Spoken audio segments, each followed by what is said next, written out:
ہمیں بھی کراچی اسی طرح باغ باغ جاتے ہیں، بہانہ ملے کراچی، نہ ملے وہ کراچی، کہ ہمارے مرشد وہاں، ہمارے اساتذہ وہاں، کراچی سفر آسان لگتا ہے، اچھا لگتا ہے، سارے غم غلط ہو جاتے ہیں۔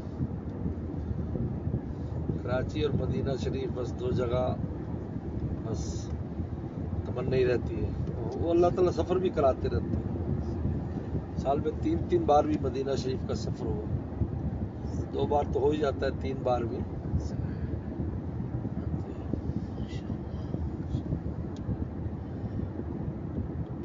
خواب میں نے پیدل بھی سفر کیا ہے، یعنی مجھے خواب میں نے کئی سال ہو گئے، اب تو کافی سال ہو گئے، میں نے خواب دیکھا کہ مجھے یہ کرامت حاصل ہو گئی ہے کہ زمین سمٹ جاتی ہے، جس کو طی الارض کہتے ہیں، مجھے خواب دیکھا۔ میں نے کہا مجھے جب میں مدینہ جاتا ہوں تو میں نے ایک بیگ میں تھوڑا سامان لیا اور مدینہ سے میں جب کراچی پہنچا تو سمندر ہے، تو سمندر چھوٹا سا بن گیا، ایک نالی سی بن گئی، میں نے چھلانگ ماری، پرلی طرف چلا گیا سمندر سے، ماشاءاللہ۔ پھر میں نے تھوڑی دور سفر کیا تو مدینہ سے پہنچ گیا، وہاں پر میں نے حاضری دی، وہ جیسے پرانا زمانہ ہوتا ہے، پھر مکہ شریف چلا گیا، عمرہ کیا، پھر مدینہ شریف آیا، تو میں پھر ہر 3 مہینے بعد جاتا، خواب میں دیکھ رہا ہوں ہر 3 مہینے بعد جاتا ہوں، آتا ہوں، جاتا ہوں، بس میں بیگ لیتا ہوں، چلا جاتا ہوں، سمندر آتا ہے، وہ اس پہ چھلانگ مارتا ہوں۔ اس سال پھر خواب کے بعد 3 سفر ہوئے میرے، 3 مہینے سے، اس کے بعد پھر اسفار بڑھ گئے الحمدللہ، مدینہ شریف کو یاد ہے۔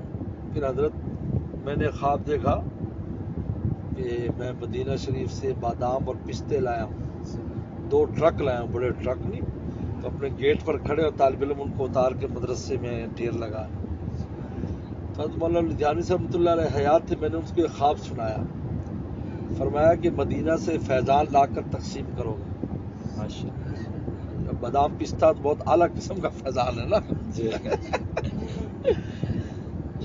یہ اس کے بعد سے ماشاءاللہ آنا جانا، اس لیے میں جاتا بھی مدینہ شریف ہوں، وہیں سے عمرہ کر کے پھر مدینہ سے ہی واپسی میری ہوتی ہے، آنا جانا، کیونکہ حضرت مولانا شیخ الاسلام حضرت مولانا حسین مدنی رحمۃ اللہ علیہ کے ملفوظات میں ہے کہ میرا دل چاہتا ہے کہ میں مدینہ سے ہی پہلے جاؤں، وہاں سفارش کرا کر بڑے دربار میں جاؤں، لیکن کہا ہماری مجبوری ہے، چونکہ اس زمانے میں ایسی سہولت نہیں تھی نا، جدہ میں جہاز آتے تھے، بحری جہاز، تو وہ کبھی چانس مل جائے تو حضرت بہت خوش ہوتے تھے کہ بھئی ہم پہلے مدینہ جائیں گے، پھر انہوں نے کہتا ہے ہمیں پھر جدہ سے جانا ہوتا ہے مکہ شریف۔ تو میں عرصہ دراز سے کئی سالوں سے یہی ترتیب ہے سوائے حج کے کہ مدینے شریف جانا، وہیں سے عمرہ کر کے پھر مدینے میں آنا، آخری ملاقات بھی وسلم سے کر کے آنا، پہلی بھی آپ سے کرنا۔ اللہ کا شکر ہے کئی سال اللہ تعالیٰ کا عجیب فضل عظیم ہے، سوچ نہیں سکتے انسان۔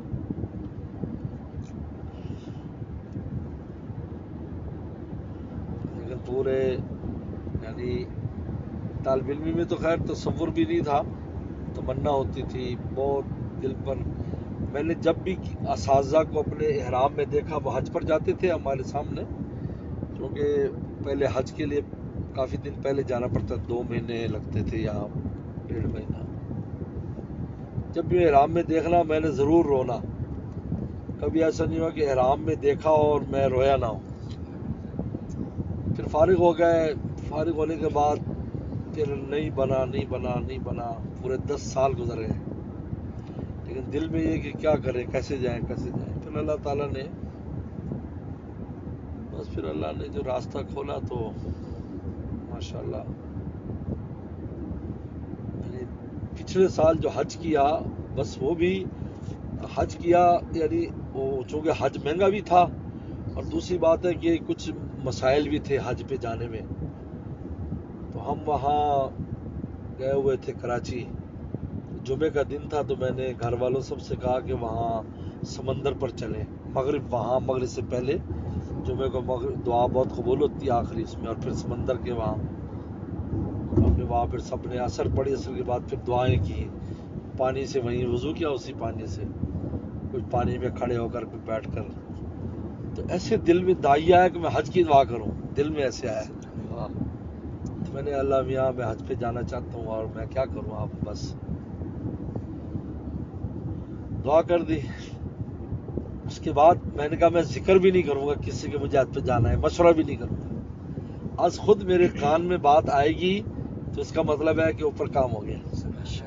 ایک میری عادت ہے کہ میں پھر سنتا ہوں بھئی وہ آواز کہیں سے آئے تو پتہ چلتا ہاں مطلب لگتا ہے. ماشاء اللہ.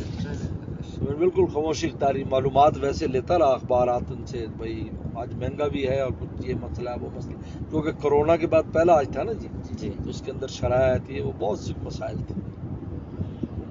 تو مجھے 2 ہفتے 1.5 کے بعد کراچی سے ایک ساتھی کا فون آیا کہ حضرت آپ نے حج پہ جانا ہے؟ تو میں نے کہا کیوں؟ کہا کہ وہ ایک جو نا گروپ بن رہا ہے اور وہ جناب آپ بھی اگر کہو تو ہم کرتے ہیں، آگے کوئی فکر کی ضرورت نہیں ہے، انشاءاللہ سب انتظام ہو جائے گا، بس آپ ہاں کرو، پاسپورٹ بھیجا مجھے. میں کہا میرے اندر کوئی مسئلہ ہے، پاسپورٹ کا بھی مسئلہ ہے، اگر میرا ویزا دوسرا، یہ کچھ مسئلے تھے وہ جو میرے پاس ویزا مستقل اس کے وجہ سے وہ جناب ان کا آپ بھیج دو بس میں دیکھتا ہوں. یہ بات میں نے بھیج دیا. میں نے وہ معلومات پورے سعودیہ کے ایمبیسیوں سے بھی کرائی کہ آیا اس کرائیٹیریا میں حج کر سکتا ہوں. سب نے کہا کہ نہیں کر سکتے، لیکن وہ ساتھی کہتے جی آپ کر سکتے ہیں، بس اب تیاری کرو. میں نے کہا یار ایجنٹوں سے پوچھا، بڑے ماہرین سے پوچھا، انہوں نے کہا نہیں یہ آپ نہیں جا سکتے، کیونکہ آپ سعودیہ کے اس کے اندر رجسٹرڈ ہیں، وہاں پر آپ نے حج کیا ہے 3-4 سال پہلے، تو آپ کو جانے نہیں دیں گے، اور کرونا میں سختی بہت ہے اور یہ ہے وہ پتہ جو بھی. خیر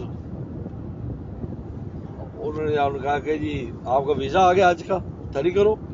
اچھا سامان باندھ کے چلے گئے، اور جدہ تک دل میں اتنی تشویش کبھی زندگی میں نہیں آئی. اللہ حافظ فرمایا وطن وہاں کیا ہوگا جب ٹھپا لگائیں گے، اندر کر دیں گے باہر کر دیں گے، عجیب. عوام پہنچ گئے وہاں پہنچنے کے بعد یہ میرے پاس یہ اسٹک تھی، میرے پاس یہ وہ ہے. جب میں وہاں سے اترا تو وہ چونکہ یہ کرونا کے بعد پہلا تھا تو پروٹوکول بہت دے رہے تھے، تو بڑا جو افسر جو نا آرمی کا بڑا افسر، وہ جب مجھے دیکھا تو انہوں نے فوراً ویل چیئر لایا، مجھے سلام کیا اور مرحبا مرحبا کا. اور اب میری ویل چیئر لے کر خود وہ وہاں آیا جہاں وہ سٹپ لگاتے کہ بھی یہ حاجی آیا ہے، اور بلا اس کو پیچھے سے ہمارے گروپ والے ساتھی تھے اور وہ مجھے آگے وہ تو سننے کے بعد ایسے کہ انہوں نے ٹھپا مارا، پاسپورٹ میرا کچھ نہیں دیکھا. اب وہ وہاں تک اس نے پہنچایا، بعد میں وہ جو ویل چیئر والے ہوتے ہیں جی وہ آ گئے. تو میں نے اس کو کہا کہ یار وہ پتہ نہیں وہ کسی بنگلہ دیش ہے یار، جلدی سے آگے لے جائے یار، کہیں واپس نہ مجھے. آج کی اتنی بات میں ہنستے تھے، آج بھی ہنسی آتی ہے، اللہ معاف فرمائے.